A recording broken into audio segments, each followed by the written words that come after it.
Yes सर।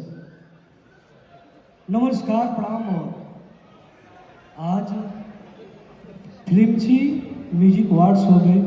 उपस्थित हमारे जितने भी सुपरस्टार्स हैं, हमारे जितने भी हमारे भगवान स्वरूप जनता है, सबको तहे दिल से प्रणाम।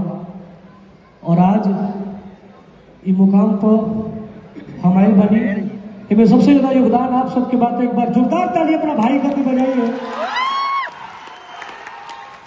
और आज तमाम गाना हमारे बाजो था।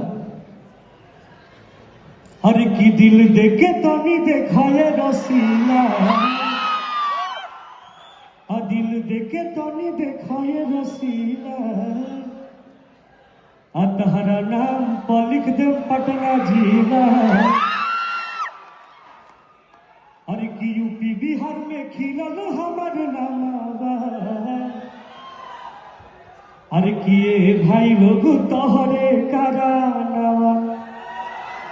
अब फोटो लेके घूमे पुलिस थानावा, आए भाई लोग